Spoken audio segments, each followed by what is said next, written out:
Muy buenas tardes, estimados televidentes y radiantes. La mesa redonda mira hoy hacia Venezuela.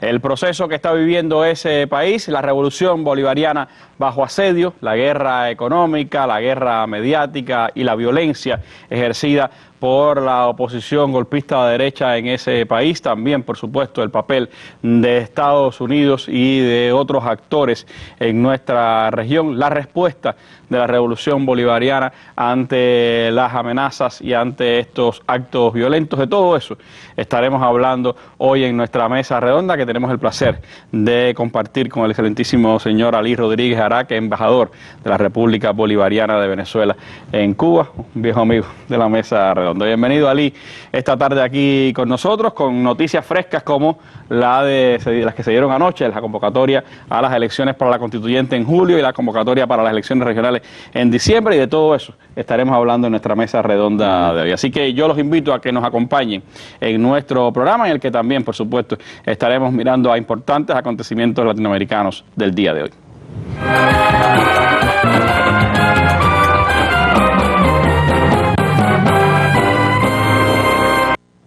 Bueno, y antes de entrar en Venezuela y los sucesos que están ocurriendo en ese hermano país, les propongo, como es habitual en nuestras mesas redondas, comenzar con la noticia del día. Hoy asumió la presidencia de Ecuador el compañero Lenín Moreno. Allí estuvieron varios mandatarios latinoamericanos y estuvo también una delegación de nuestro país encabezada por el primer vicepresidente Miguel Díaz-Canel Bermúdez.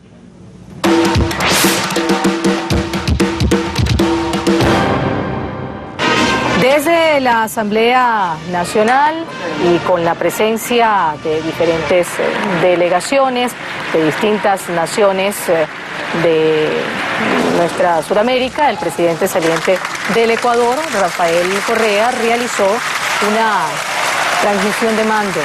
Como corresponde, Moreno va a gobernar hasta 2021. Durante el acto también fue juramentado Jorge Glass como vicepresidente. Los ciudadanos mostraron su reconocimiento al presidente saliente, Rafael Correa, por su labor durante estos 10 años de la denominada década ganada. Este acto ha marcado un hito en Ecuador, al ser la primera vez que un presidente le entrega el mando a una persona de su propio movimiento político. Ha concluido una etapa que, como todo, tiene aciertos y errores, y empieza otra que acaso sea más difícil, porque no solo debemos afianzar los logros, sino mejorarlos. Nadie duda de que hoy tenemos un Ecuador diferente, y tampoco de que aún queda mucho por hacer, mucho por hacer.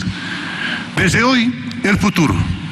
Soy el presidente de todos, me debo a todos, respeto a todos. Bueno, un acontecimiento que sin duda pues marca la jornada para América Latina. Y Ali, aunque vamos a hablar de Venezuela, usted que fue secretario general de UNASUR, que por supuesto conoce tanto de nuestra región, ¿qué significado le da esta toma de posesión de Lenín Moreno en medio incluso de los acontecimientos que está viviendo Venezuela? Lo primero que hay que comentar es que a Ecuador le correspondió superar también dificultades, incluyendo golpes de Estado. La labor cumplida por el presidente Correa en ese sentido formidable, además una gestión que se refleja en el éxito obtenido. Y como dice el propio presidente Moreno, pues le corresponde continuar la obra ya realizada, los logros realizados. Pero esto hay que verlo dentro del contexto de nuestra América, donde se debaten fuertes contradicciones entre los procesos democráticos de profundización y ampliación de las conquistas alcanzadas por los pueblos y, por supuesto, la resistencia a esos avances. Y eso tiene expresiones de distinto carácter, desde expresiones democráticas que se expresan a través de los votos, como ocurrió en Ecuador, pero también en otros escenarios que han presentado complejidades tan grandes como las que vive hoy Brasil, por ejemplo, y como las mismas que enfrenta también mi patria, Venezuela, y que en uno u otro momento enfrentan los distintos países en la búsqueda incesante de la democracia y de la realización de muchos sueños postergados para nuestros pueblos. Sobre todo también en un contexto en el que, excepto el caso de Argentina, en el resto de los países de nuestra región donde ha habido movimientos progresistas en el poder, en el ejercicio democrático para la elección de presidente, siguen ganando la izquierda. Lo demostró recientemente, bueno, vino Uruguay, después vino Nicaragua, ahora Ecuador, porque en el caso de Brasil fue un golpe de Estado realmente contra la presidenta Dilma Rousseff, que había sido legítimamente electa apenas un año antes por el pueblo de Brasil. Nuestra América ha cambiado de rostro completamente. Ya no es la América de aquellos tiempos de las viejas dictaduras, de los chafarautas que gobernaban nuestras tierras con el entusiasta apoyo de Estados Unidos, ni tampoco de gobiernos democráticos que estaban perfectamente alineados también con Washington. Han sido movimientos que se han generado como producto de la reacción frente a las inconsecuencias de esos gobiernos, a la afirmación de la soberanía para la toma de las propias decisiones y de una democracia que se hace cada vez más viva, más intensa, más participativa por parte de los pueblos y no una democracia burocrática representativa que dejaba de lado las reivindicaciones populares y que repetían la historia una y otra vez en una suerte de rutina crónica, digamos. Y esta toma de posesión de Lenín Moreno hoy pues ha venido a reafirmar precisamente la continuidad de la Revolución Ciudadana, una revolución que también pues es puntal importante en los procesos de integración de América Latina, y cuando miramos hacia Venezuela, la necesidad también de que esa América Latina progresista defienda al proceso de la Revolución Bolivariana, del cual estaremos hablando ahora en nuestra mesa redonda. Acompáñenos.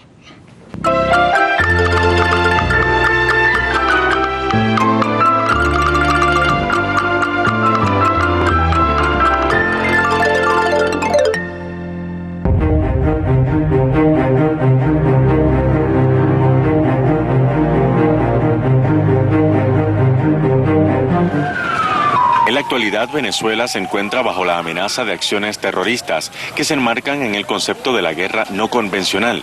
Esta forma parte de una estrategia de manipulación psicológica financiada y articulada desde los Estados Unidos con los grupos neofascistas de la oposición de ese país, como en Ucrania en el 2014, la implementación del manual de Gene Sharp.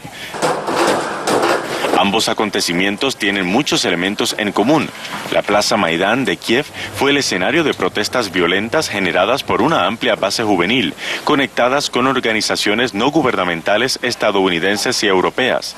En Caracas, la capital venezolana, como en otras ciudades, se viene aplicando formas similares, fases de lucha terroristas para lograr un control territorial y así crear el clima de aparente caos e ingobernabilidad en el país. Como en Ucrania, también en Venezuela se emplean los mismos símbolos e indumentaria, como los cascos de colores, los escudos iconográficos y las máscaras antigas.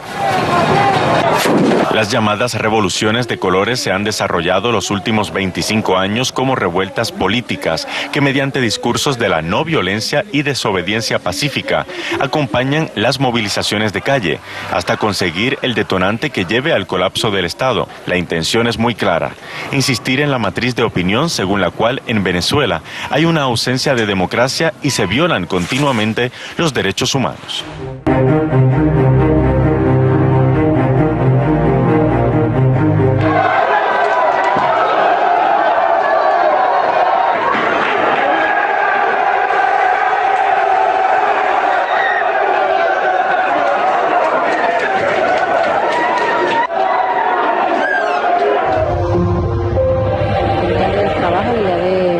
Paseo Las Mercedes, ahí gritaron que él era chavista, un muchacho llegó, lo atacó, lo cayó a puñalada, entonces vinieron varias personas, lo llenaron de gasolina y lo cayeron a pedazos. Le cayeron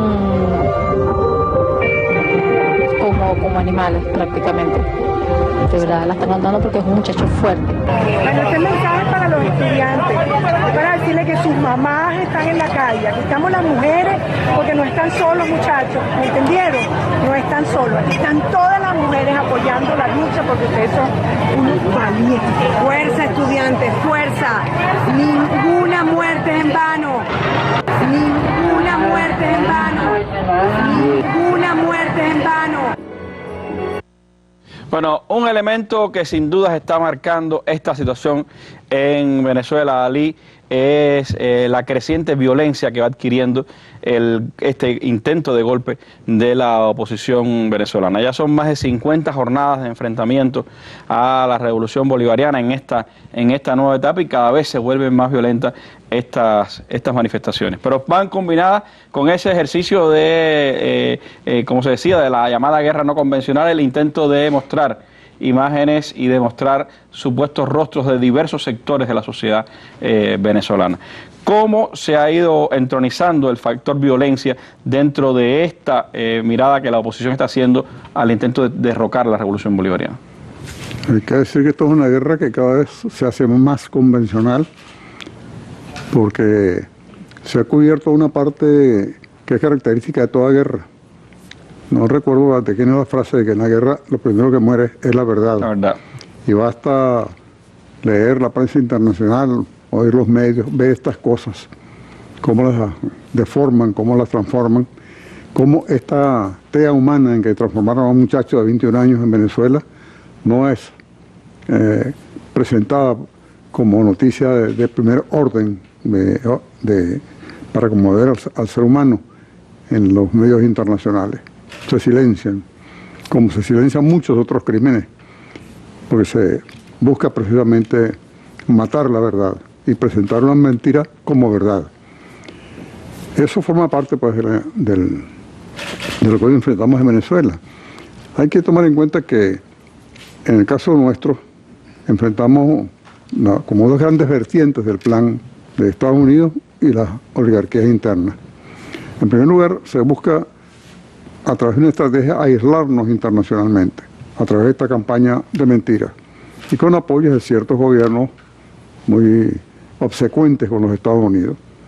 Pero, por otro lado, buscar la desestabilización interna. Si uno mira la política que viene desarrollando Estados Unidos y sus aliados en Venezuela, es aislar y desestabilizar. Así uno puede sintetizar las cosas. Ahora, ¿cuál ha sido la respuesta nuestra? En primer lugar, no abandonar nunca la bandera de la democracia y de la paz. Y por eso se presentaba una propuesta, que es la única manera en que, en ausencia de alguien con quien dialogar en la oposición, pueda establecerse un diálogo en Venezuela, que es la convocatoria a la Asamblea Nacional Constituyente, partiendo de las previsiones de la propia Constitución bolivariana de Venezuela. De manera que, con apego a la Constitución, con apego a la normativa legal y ejerciendo los principios de paz y de democracia, pues el presidente Maduro convoca a esta Asamblea Nacional Constituyente. Frente a la violencia, la democracia; frente a la violencia, el diálogo. Ahora, este esquema repite, quizás en mayor escala, Ali, lo que ocurrió cuando el golpe de Estado del 2002. Porque lo que sucedió en Puente Llaguno fue simplemente utilizar la violencia y las muertes como elemento para provocar el golpe de Estado. Sin embargo, ya se habla de casi 50 personas que han muerto por diversos enfrentamientos. El intento de la violencia ha ido incrementando, pero no han podido tumbar la revolución bolivariana. Es decir, evidentemente estamos hablando de que, a pesar de que la ofensiva es mayor que la que ocurrió en el 2002, también la fortaleza de la revolución entonces ha venido acumulando fuerzas que le han permitido enfrentar esta avalancha que prácticamente es de todos los días. Yo recuerdo una frase que le gustaba mucho repetir al presidente Chávez, que a la revolución le hace falta el látigo de la contrarrevolución. Los procesos de transformación a veces entran en periodos de cierto adormecimiento, y son estos conflictos precisamente los que despiertan y profundizan la conciencia del pueblo y lo colocan ante la posibilidad real de perder las conquistas que han alcanzado. Y es lo que hoy está ocurriendo en Venezuela. Todavía hay una frase muy venezolana: Rondón no ha peleado. Todavía el pueblo, la gran masa de los cerros, de los trabajadores, de los intelectuales, de los estudiantes, no se ha volcado con la enorme potencialidad que ya tiene. Pero si esto sigue así, va a ocurrir, como ha ocurrido en momentos de la historia en Venezuela. Y son procesos muy cruentos, como ocurrió con la guerra de independencia, como ocurrió con la guerra de federación y como ha ocurrido en otros momentos estelares de la historia de Venezuela. Sobre eso alertaba Atilio Borón en un artículo que ha circulado hoy por varios medios, se publica también en Cuba Debate, donde alerta de que prácticamente lo que está haciendo la oposición es una guerra civil y que por lo tanto la respuesta tendrá que ir también escalando en la misma medida en que esa violencia de la oposición está escalando en Venezuela. Una violencia que, como usted señalaba, va acompañada también de la violencia mediática, de la manipulación mediática de los acontecimientos y del intento de presentar a un país que está en llamas, un país que está prácticamente a punto de desintegrarse o a punto de caer como gobierno. Y él propongo ver unas imágenes que ustedes mismos nos han facilitado, el equipo de comunicación de la embajada, creo que da pues una buena medida de cómo está ocurriendo todo esto en la prensa internacional.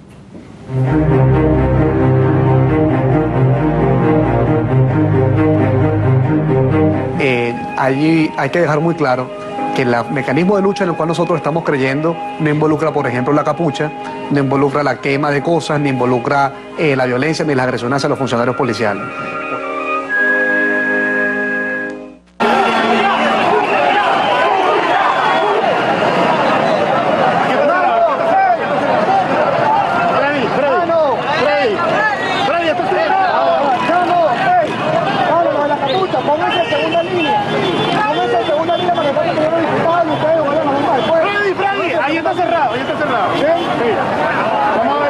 ¿Has felicitado incluso a los encapuchados? ¿Has usado las encapuchas? Sí, mira, las capuchas están absolutamente reconocidas por la ONU.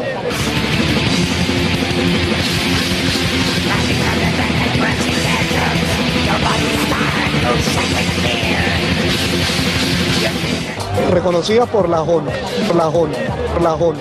Quiero denunciar una vez más que Leopoldo López sigue aislado en una torre donde no puede hablar con ningún otro preso del penal y que esta torre la maneja la inteligencia militar, el DGCIM.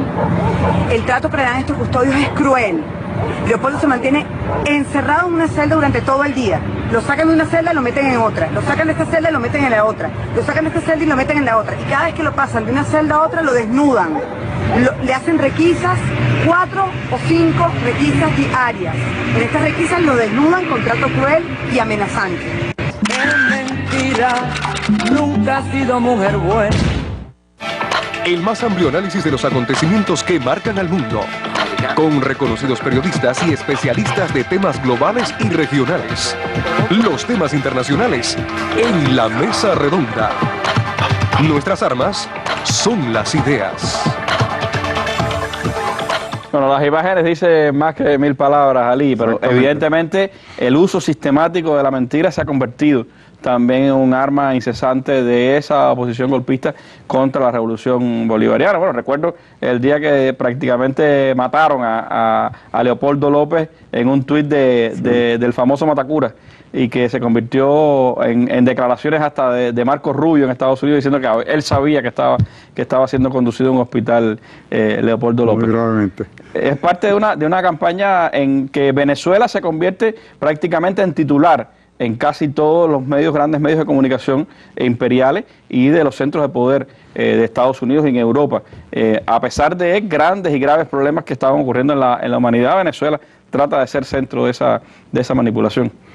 Si es que ahí mismo, al lado de Venezuela, hay que ver la crisis que está sufriendo Brasil, que no es la crisis de Brasil, es la crisis de la clase política brasileña, completamente descompuesta, podrida por los fenómenos de la corrupción. Y sobre eso, un silencio completo. El problema es Venezuela. Y es lógico que sea Venezuela. Del lado de lo que ellos piensan, por esto que te voy a mostrar. ¿Cuál es el cálculo que sacan los think tanks en Estados Unidos? Este es el movimiento del ingreso petrolero venezolano, que tuvo una fuerte subida en los tiempos de Chávez, bajó abruptamente, volvió a subir, y luego una caída sostenida, aunque ahora se está recuperando un poco, pero piensa que como cayó abruptamente el ingreso, hay dificultades para las importaciones. Al no tener suficientes dólares para importar, a veces hay problemas con los abastecimientos, aparte, digamos, de toda la guerra económica. De la guerra económica que está en acaparamiento, contrabando de extracción. Por un lado entran los alimentos subsidiados y por otro lado salen hacia Colombia, salen por vía marítima muchas veces. De manera que es toda una estrategia para buscar, por un lado, asfixiar externamente a Venezuela y por otro lado, como ya lo comenté, tratar de matarla de hambre y provocar también problemas, dificultades para atender la salud de los venezolanos y malograr todos los avances que se han logrado en uno y otro ámbito en el caso de Venezuela. Pero eso está fracasando y precisamente por el fracaso que eso ha tenido, provoca entonces toda la ira y todo estos fenómenos que estamos viendo allí, que viéndolo con distancia hasta donde eso es posible, es una manifestación de impotencia, porque eso los aísla cada vez más. Es decir, no va a provocar ningún efecto. Nadie habla de la unidad de las Fuerzas Armadas en Venezuela y las Fuerzas Armadas se han mantenido serenas, obedeciendo el mando de su comandante, que es Nicolás Maduro, así como igualmente el pueblo ha obedecido las orientaciones que le ha trazado Nicolás Maduro, que es no caer en la provocación de la violencia, no responder a la violencia con la violencia, porque si eso ocurriera, si bajan los cerros en Caracas, si se lanza la clase obrera, si se lanzan los estudiantes, todos los sectores populares en Venezuela, mire, no queremos que se repitan fenómenos de una violencia terrible como la que ocurrió en el pasado histórico de nuestro país. Es una situación que cada vez, sí, es casi como que se sienten acorralados, ¿no? Porque las mismas encuestas, Ali, están presentando que no hay líder de la oposición que sea aceptado por el propio pueblo venezolano. Es decir, hay una diversidad de líderes, se habla de una supuesta mesa de la unidad democrática, pero ninguno de esos, que además cuando se pone la cosa dura no aparecen por las manifestaciones, ninguno tiene el respaldo popular como para intentar plantearse un cambio frente a la revolución bolivariana. Mira, la oposición padece de un doble mal. Primero, no tiene una política presentable. Es decir, ¿cuál es la propuesta de la oposición? ¿Qué propuesto hay en todo eso que estamos viendo en las escenas que se acaban de pasar? La violencia, la nada, por un lado. Pero por otro lado, ¿dónde está el liderazgo que asume la responsabilidad? ¿Dónde está llamemos así, el Hugo Chávez de la oposición? Cuando hubo el lanzamiento del 4 de febrero, se presentó un hombre ante el país asumiendo la responsabilidad, Hugo Chávez. Y eso despertó el profundo respeto del pueblo venezolano, que es un pueblo hidalgo. ¿Dónde está la gente de la oposición que asume la responsabilidad por todos esos incendios? Por ese pobre muchacho quemado a mansalva, cobardemente, cuando está tirado en el suelo, rendido, le lanzan gasolina, lo queman y todavía le meten navajazos. ¿Qué signo de mayor sadismo, cobardía? Eso no tiene, no hay calificativo. Esa es la manifestación de impotencia de la oposición, pero una impotencia criminal, una impotencia que va más allá del sadismo, ya que solamente un psiquiatra podría caracterizarla apropiadamente. Esto escapa a toda consideración política, sociológica o de cualquier apreciación, digamos, que podamos hacer en un programa como este.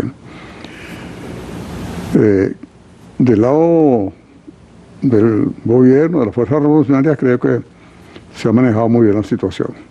Es decir, si en algún momento se ha revelado la condición de estadista de Nicolás Maduro, ha sido precisamente en este momento, y sobre todo por el aplomo con que ha manejado la situación, porque eso se va a agotar, eso no va a pasar de allí, porque si pasara de allí sería de verdad el infierno.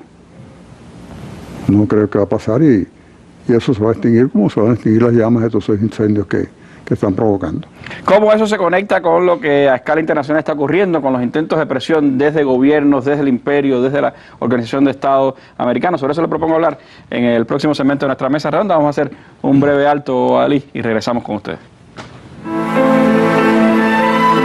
Hoy más que nunca, hay que ser bolivariano. Hoy más que nunca hay que levantar esa bandera de que patria es humanidad, conscientes de que solo podemos salvarnos si la humanidad se salva, de que solo podemos ser libres si logramos que la humanidad sea libre. Y estamos muy lejos de serlo. Si logramos realmente que haya un mundo justo, y un mundo justo es posible y es probable, aunque a fuerza de ver, meditar y leer, he llegado a la conclusión de que no es mucho el tiempo que a esta humanidad le queda para hacerlo. Fidel Castro Ruz, 3 de febrero de 1999. Discurso pronunciado en el aula magna de la Universidad Central de Venezuela.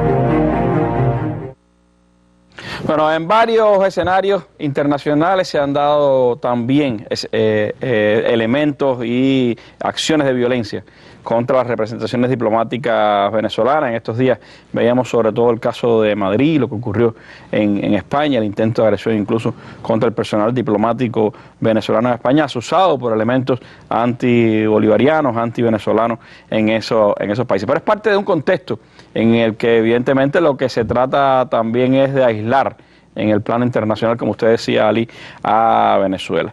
En su opinión, ¿cómo está jugando dentro de esto Estados Unidos? ¿Qué cosa es esa revelación de que Estados Unidos busca una intervención multilateral en Venezuela? ¿Y qué papel dentro de la estrategia norteamericana sigue jugando la Organización de Estados Americanos y su secretario general? Trump ya hizo un pronunciamiento.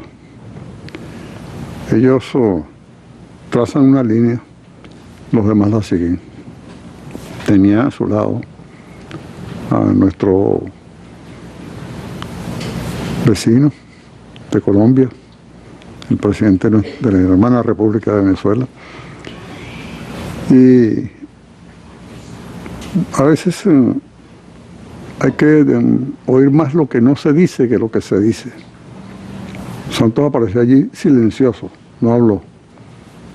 Pero no hay que olvidar que Venezuela tiene una amplísima frontera con Colombia, que en la frontera con Colombia se mueven grupos paramilitares, que Estados Unidos, desde las heridas que le quedaron todavía sangrantes de Vietnam, no se atreve a mandar a sus propios hijos a batallar en tierras ajenas, utiliza grupos paramilitares, y es lo que están intentando hacer contra Venezuela.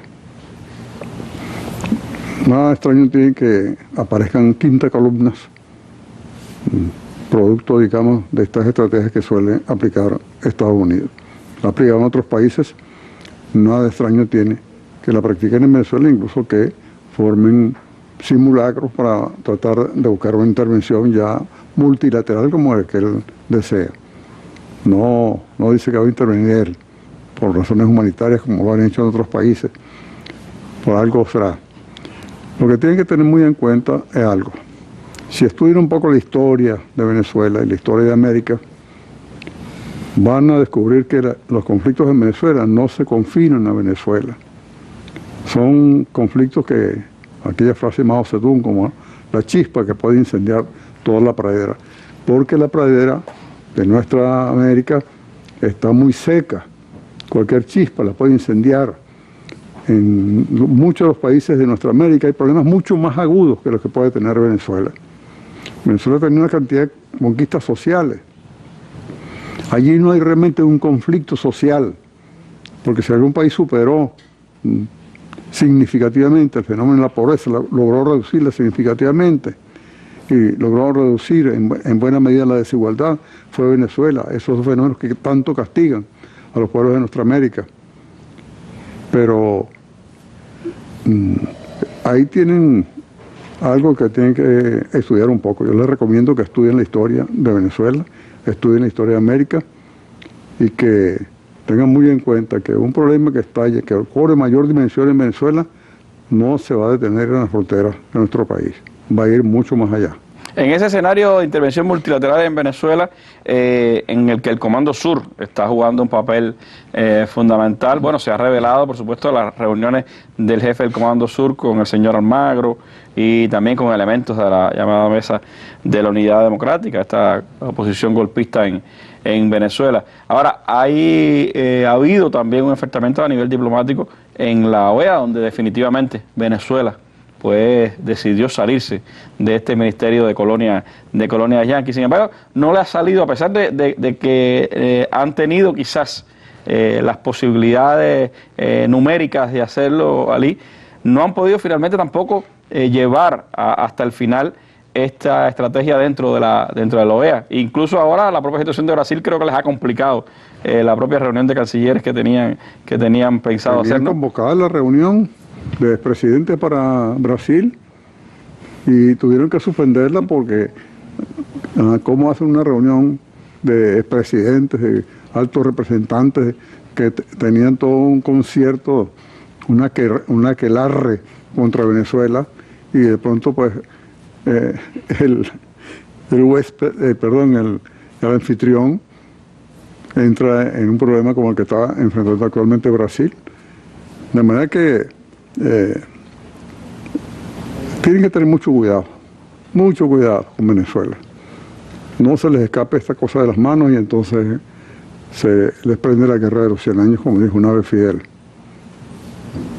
Ahí está también, por supuesto, esa búsqueda de utilizar, como usted hablaba también de los presidentes, pero han utilizado también a ciertas figuras de la región, expresidentes, algunas personalidades, incluso intelectuales, para intentar buscar más supuesto consenso frente a la revolución bolivariana e intentar presentar como que cada vez está más aislada la revolución bolivariana en el contexto latinoamericano. Sí, forma parte de uno de los brazos de la estrategia, que es buscar aislar internacionalmente a Venezuela. Y han fracasado porque incluso proyectos tan malintencionados como este que tenían en Brasil, bueno, se les desbarata, se les deshacen las manos y quedan en ridículo. Y no tengo ninguna duda que cualquier otro intento va a sufrir la misma suerte, ¿no? Frente a eso, la constituyente, que es el camino, es la nueva respuesta de la revolución bolivariana. De eso le propongo hablar ahora en nuestra mesa redonda. Hagamos un breve alto y regresamos con usted. En apenas una década, el pueblo venezolano, la revolución venezolana, logró no solo frenar aquella caída estrepitosa del siglo XX y sobre todo en los 80, en los 90, producto del capitalismo, del neoliberalismo, el consenso de Washington, no solo frenamos aquello, sino que entonces comenzamos a revertir el proceso. Y hoy, ahí están, hace poco salió un informe de una comisión de expertos designada por la OEA y por Naciones Unidas acerca de la situación social y política también en América Latina. Ahí están unas cifras reconocidas por todos los organismos serios a nivel internacional. Aquella pobreza general que era por esos días, por esos años, cuando comenzó la revolución, llegó a más de la mitad de la población. En algunos datos hablan del 50%, otros hablan del 60%, depende cómo tú midas los indicadores de pobreza. Pero digamos la mitad, pues. Venezuela ha sido en estos 10 años, ahí están los informes internacionales, el país que encabeza la lista en la reducción de la pobreza. Esa pobreza de 50, 60, hoy está cerca de 26%. 27%. Todavía nos queda un tramo duro. Aquella miseria de 25% está en 6-7%. Nos queda ese tramo duro. Aquella desnutrición infantil, aquella índice de bajo peso al nacer, aquellos índices de mortalidad infantil que estaban muy por encima de 25%, han caído al 16%, todavía nos falta mucho, pero ve cómo van los índices de mortalidad infantil, de desnutrición, enfermedades. Usted lo vio aquí en La Mesa Redonda.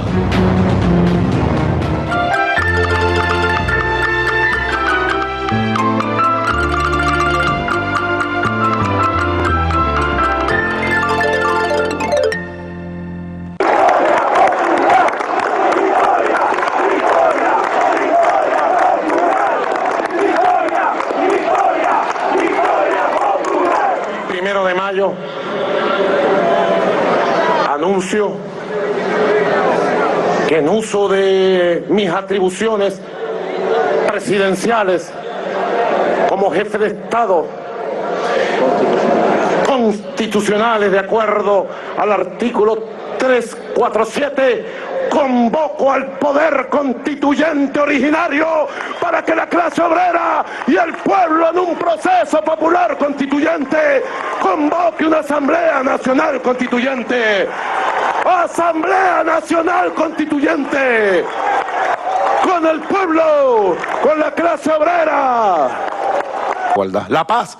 Primer objetivo, una constituyente para la paz.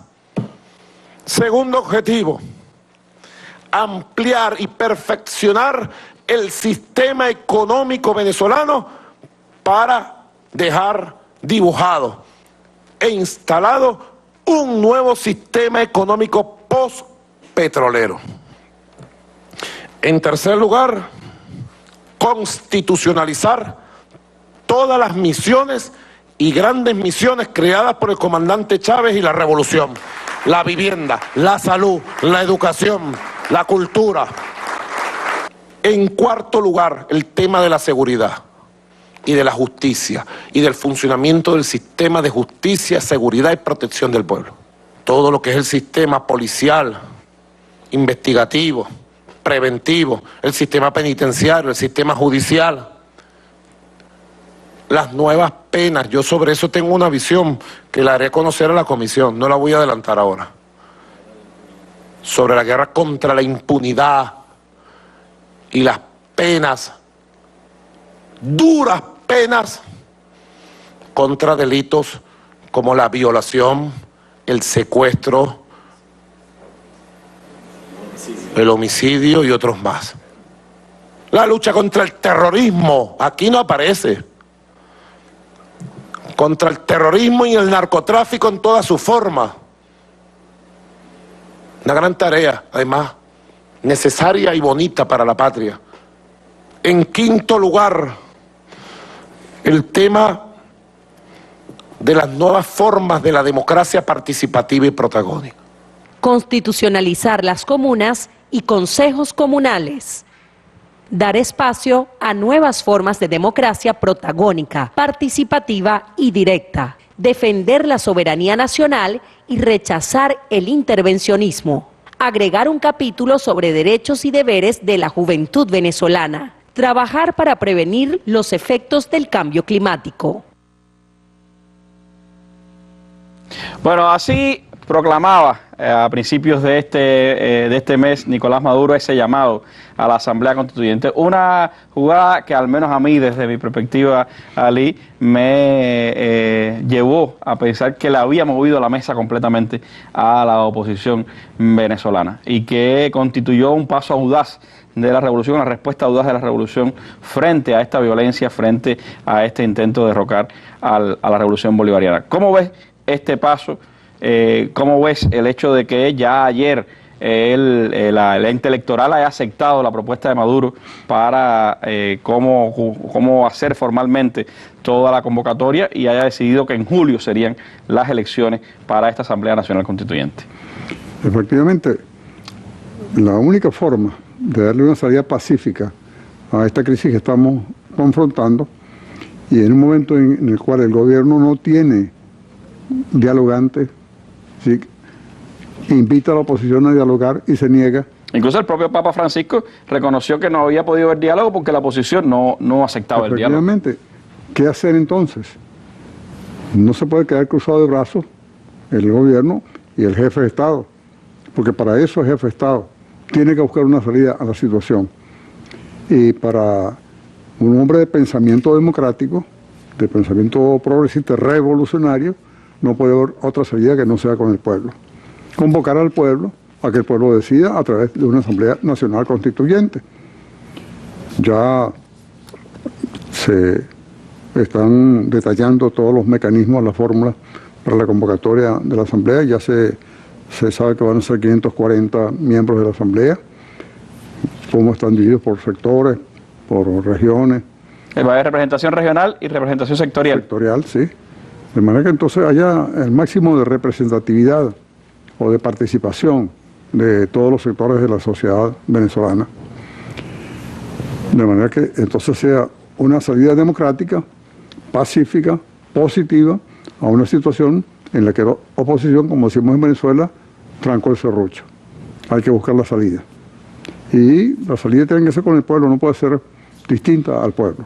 Siempre con el pueblo, siempre la salida por el pueblo y para el pueblo. Una salida que notoriamente había sido pedida por la oposición. Hay más de una solicitud de elementos de la oposición hace unos meses pidiendo una asamblea constituyente. Pero ¿qué ha pasado después que se decidió hacer la asamblea constituyente? Vamos a ver algunas imágenes, Ali, para poder comentar sobre este tema.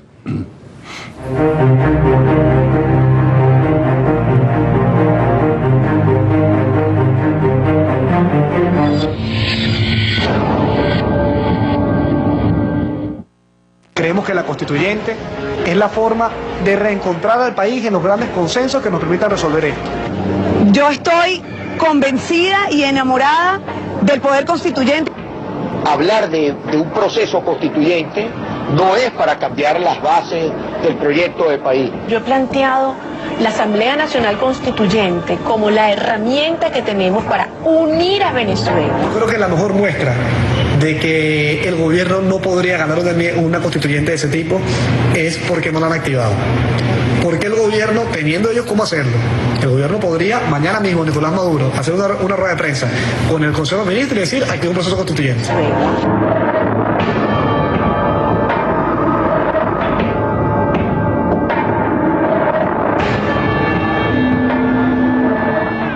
Lo que hoy se anunció no es una constituyente. No se dejen engañar, no es una constituyente. Bueno, querían constituyente, Ali, ahora que hay constituyente, entonces dicen que este es un proceso que no va a responder a los intereses de la mayoría de los venezolanos, que es un intento del gobierno por imponer su hegemonía en medio de este proceso. ¿Cómo entender a esa oposición y por qué ese rechazo a esta respuesta que ellos mismos estaban pidiendo, es decir, a una asamblea constituyente? Yo creo que el fenómeno está más que ese que estaba enamorada de la Constitución. Sí, pensaba que estaba enamorada de Leopoldo López y dijeron que está enamorada de la Constitución. Demuestra una gran inconstancia en el amor. Nomás ayer, ya hoy no lo ama. No ama la Constituyente. Y dice un refrán que la lengua es castigo del cuerpo. ¿Cuánto tiempo no estuvieron pidiendo elecciones, pidiendo constituyentes? Y ahora ya no quieren constituyentes. Me recuerdo de un chiste, pero lo he hecho después, fuera de las cámaras. Entonces, es una incongruencia muy grande. Y yo creo que eso lo está observando el pueblo. Eso se va a traducir a la hora de la convocatoria de la constituyente. Y ellos o van a tener que postular sus candidatos y van a tener muy baja votación, o van a tener que decir no van a participar. Y entonces que la nueva constituyente haga la reforma, los cambios que quiera hacer sin el estorbo que ellos pueden presentar allí. Una de dos, o participan simplemente con una minoría simbólica allí, o no participan por su incoherencia en el planteamiento de lo que... Pero sería una contradicción, Ali, el hecho de que esta oposición que está en las calles, que dice que el gobierno está en minoría,